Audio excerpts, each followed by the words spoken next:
Okay, the primary is 20 classroom. The primary is, secondary is 15 classroom. The full fledged will be 35 classroom. And then they're talking about the square foot area, right? 30,000, 25,000 and 50,000. Some people ask, can we actually count the road nearby? Can we count the walkway or the corridor? If it's actually part of your building, we can calculate that as part of the built-up area. But then if it's a public area, no, it cannot be calculated in part of it. It's actually a parking lot. Can we calculate? No, because you're not learning anything in parking lot. It's a little only for cars. So what we can calculate is actually, let's say you have the multi-purpose, you have the basketball court. That is actually can be calculated as part of that built-up area. Okay? So that's why some of the school, they have like rooftop, their rooftop has been transferred into, I don't know, some futsal court and everything. If only rooftop without anything, we cannot calculate that. You have to change it into something that can be used as the learning area, okay? So be sure that sometimes people, those operators coming to us, they try their best to actually put up all the staircase and everything to make sure they can put, for example, 25,000. Then they come to us and say, yeah, we calculate.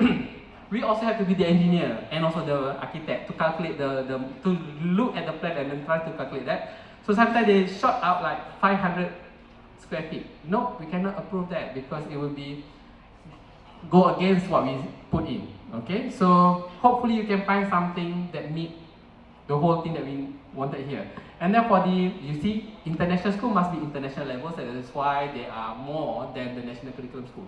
National curriculum school will be like 5,000 square feet for academic and then 3,000 square feet for the religious school. So it will be smaller size. We don't expect them to have like more facility for international school. Of course, when I heard Mr. And our friend from Miss Regina and also our friend from Oxford also mentioning their curriculum are holistic. So their PE is actually not just kalau biasa ambil bola pergi main bola, no, it's not like that, right?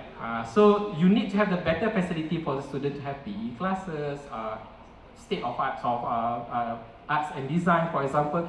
So that's why you need to have a better setting for the international. And then you are welcoming foreign students. So we don't want them to actually come and say that this kind of building or this kind of school also international. So no, we don't want that. Okay. So next one, the curriculum. The national curriculum I already explained. For the international curriculum, so far we only recognize 5 curriculum. There will be British, the most popular one. Like 95% of our school is actually using British.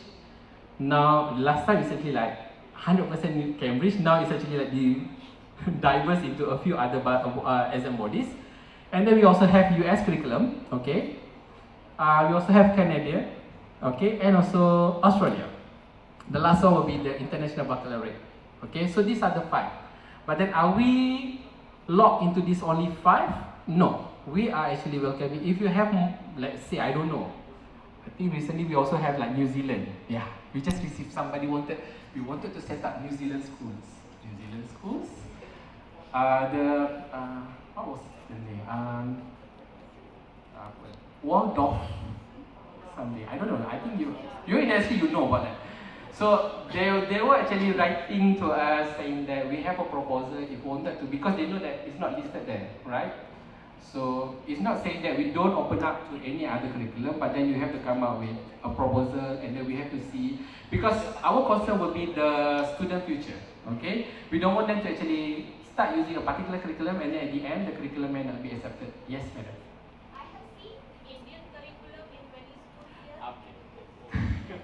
Let me go back. Okay, previously, before 2018, we do allow the CBSE, the Central Board for Secondary Education from India. So we have 3 schools actually. The Global Indian, Vikas International School, 2 schools. Vikas and Vikas.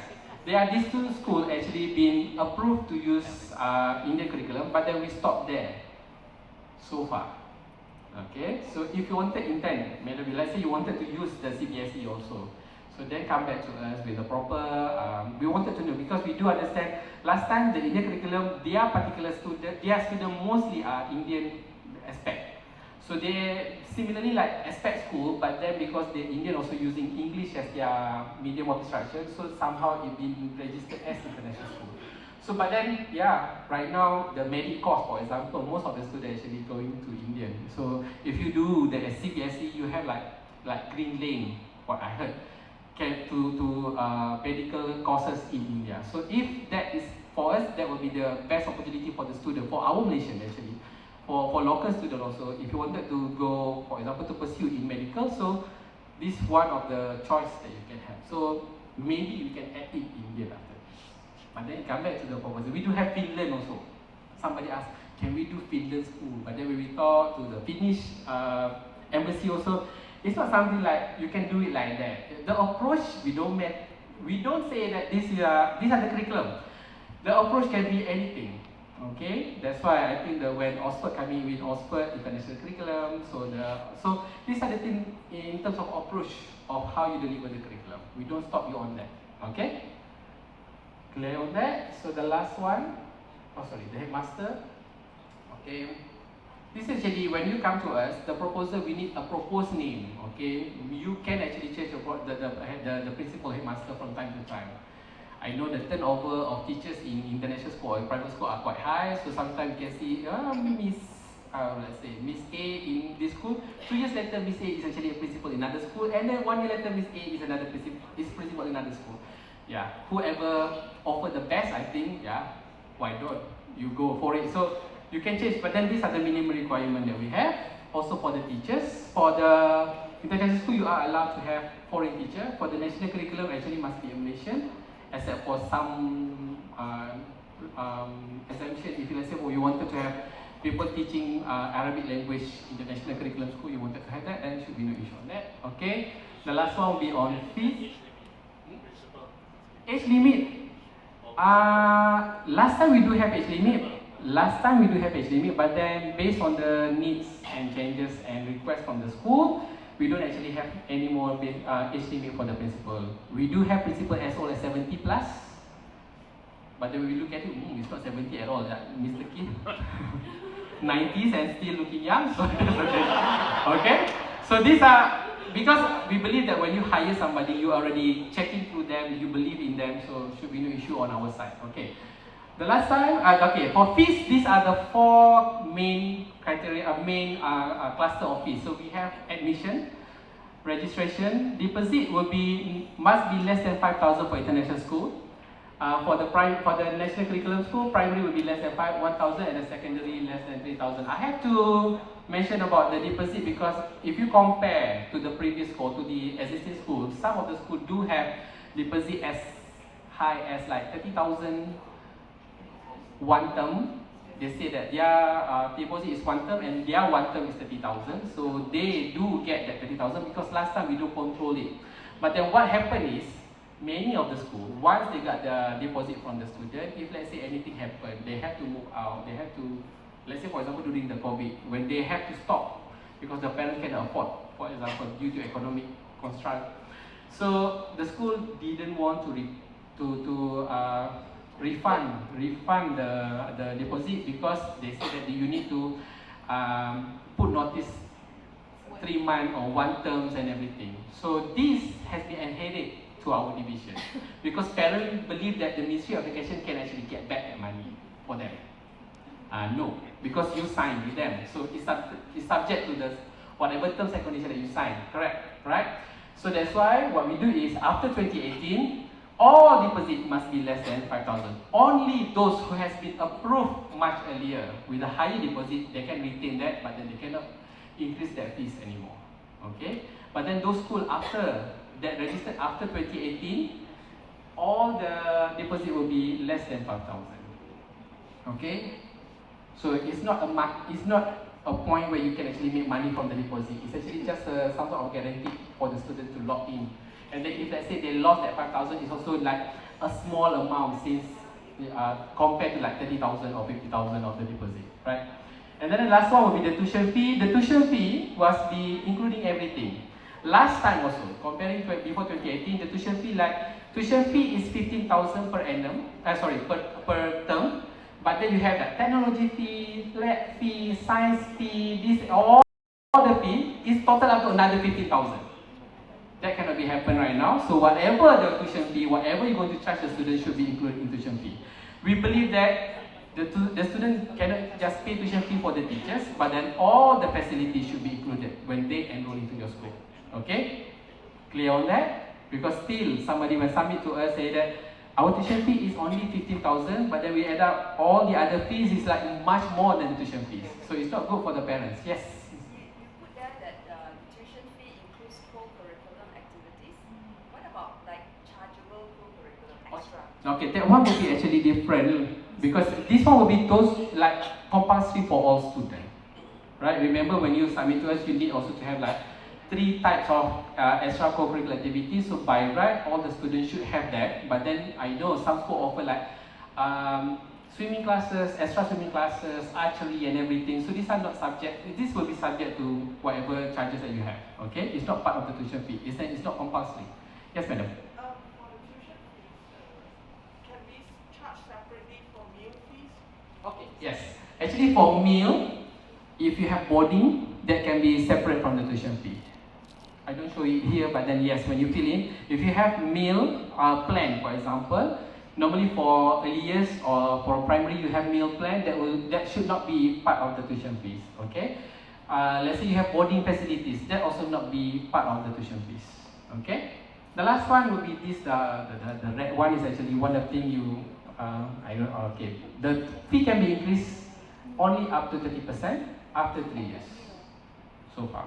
Okay, we do understand some of the cases where you will reconsider more than 30% if with a proper justification or proper reasoning lah. Sometimes when you run in your shop lot, suddenly the landlord rise up the fees, or you have to move out due to we do have cases when the school has been evicted or been directed to evict the premise by the local authority. Okay, so you have to find a new premise. Then the new premise is totally not comparable to the fee that you charges.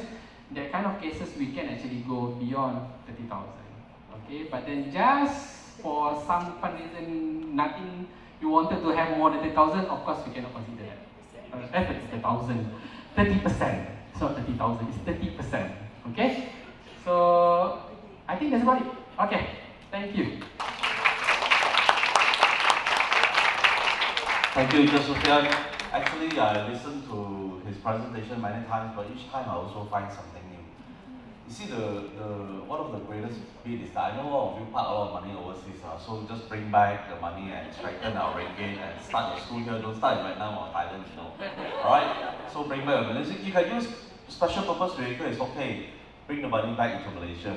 Keep our ringgit strengthened a little bit. Now, with this international school business, I just like sharing my experience. Now your deficit is so low. Last time I still remember when I was younger, I worked as a bookshop boy in international school, and I find that wow, so amazing, so fascinating. I want to put my kid in international school. And finally, when Nexus opened, right, the owner says, "Hey bro, come. I give you discount and I'll teach you how to start a company overseas so that you can put your kid in the international school." Those days, if you marry a local, say to Malaysian, right, you have to justify that you will immigrate before you can even get to international school. Because my wife and me are Malaysians, we actually have to set up a company in Hong Kong just to put our kids in international. Now they're so lucky to be able to get to international school. That time the deposit is so expensive, I think 30,000, no money to pay. Or ask mother, can give me my future inheritance to pay the deposit for international school. Alright? Because I really want them to go international, so I find that it's really, really amazing. Why? Because we are in the international school business, we need to know what is going on, what they do, and stuff like that so that we can serve our customer better. And not only that, right? We tell the churches, hey, don't do illegal international school lah. You believe in God, do everything proper and get a proper license and stuff like that lah. So actually I told my church that also, and then the pastor said, okay lah, then you help me go through the process of set up the international school and get a few of the people to go through. So we also learn how to set up an international school from zero. Alright, so this is the extent that we go to serve our customer. Okay, so the thing is that our last speaker, thank you for your patience. Quan City, do share with us your presentation. Please put on Fun City slides. And yeah, that's Fun City. Now we say 20, we let her talk as long as she wants. Then after that, we will have some questions. The last time we have the Q&A is 3 hours, but we're not going to let you ask for 3 hours. Maybe by 9 o'clock we close shop and let you all go off before the whole mall closes at 10. Hello and a very good evening. First of all, I would like to apologize because I have a sore throat. It's been a week already. So I hope you can understand when I cannot speak that loud. Okay, so I'll try to make it short and sweet because I know it's already 8:15. So how do you apply for the establishment of your international school? Okay, so previously, sorry. Okay, sorry. Okay, so the Ministry of Education has already developed the private education institution establishment and registration management module. So basically, it's an automation system that you should apply for your establishment of your institution online. Okay, so this is part of the integrated MOE integrated system, or we call it MOEs, under the MOE ICT transformation plan. Okay, so under this module, the 2 modules will be launched that has already been launched actually since the 3rd of January, is the establishment application submodule and also the registration submodule. So when you want to apply to establish your institution, you should go to the establishment applications module. Okay, so starting 3rd January this year, we have already started using that module. So until now, we have received about 30 applications for international and private schools in Malaysia already, 30. So that's a lot of schools right now, okay? All right.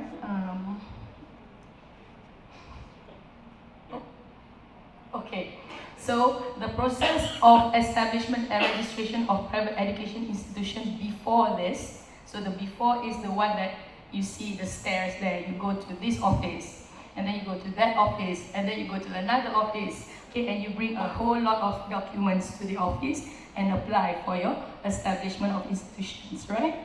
Okay, so I know how difficult it is for you to, especially to meet with officers, and also to maybe make an appointment.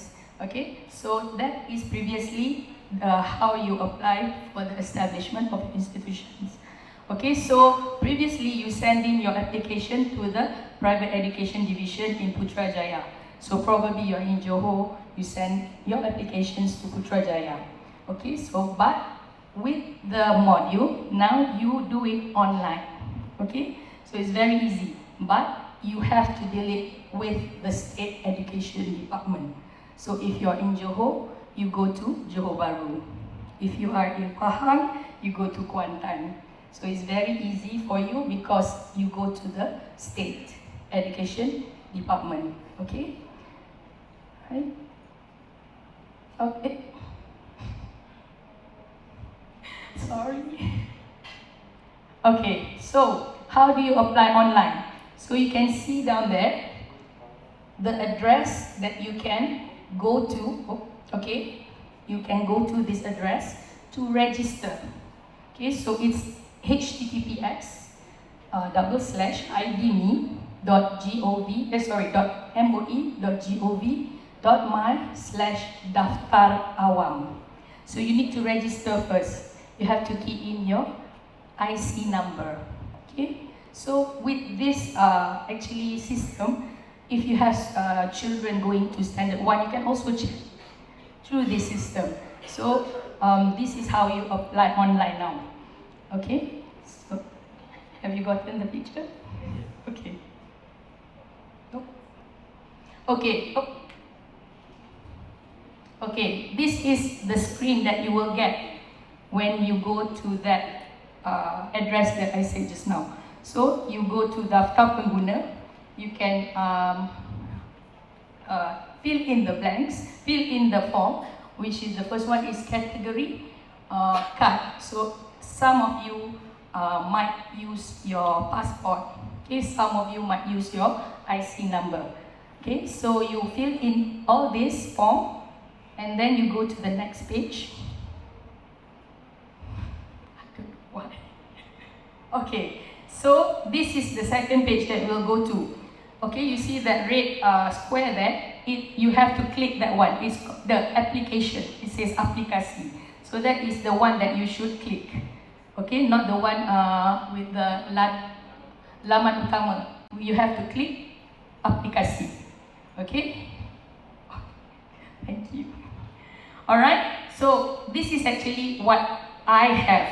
Okay, because in my dashboard is different from the public dashboard. So this is actually, you may not see this one actually. This is my view. Your view would be the one in the red one. The one that says Penubuhan dan Pendaftaran Institusi. So once you click that, the module will appear and you have to do it everything online. That means you upload all your documents online. Okay? So actually, this system is quite new. So it will be a little bit slow for you to upload the documents because it has very, very minimal capacity. So basically, the documents that you send in, it shouldn't be that high resolution. If it is very high resolution, you need to send the hard copy to the State Education Department. Okay, you don't send them to Private Education Division in Putrajaya anymore. Okay, so you send it to the state. Okay, next. Alright, so this is my last slide. So as I told you just now, it's very short and sweet.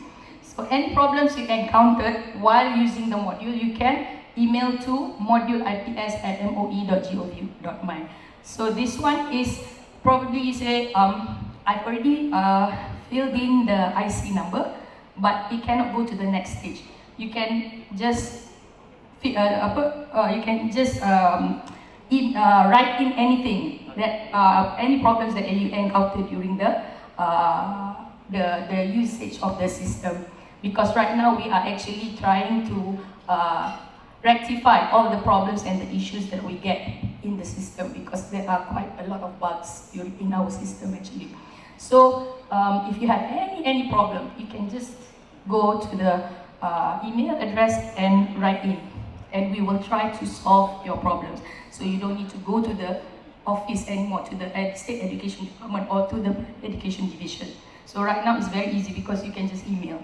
Okay, and we will try to rectify the matter for you. Okay, so I think that's all from me. So I thank you again for your attention. Thank you very much.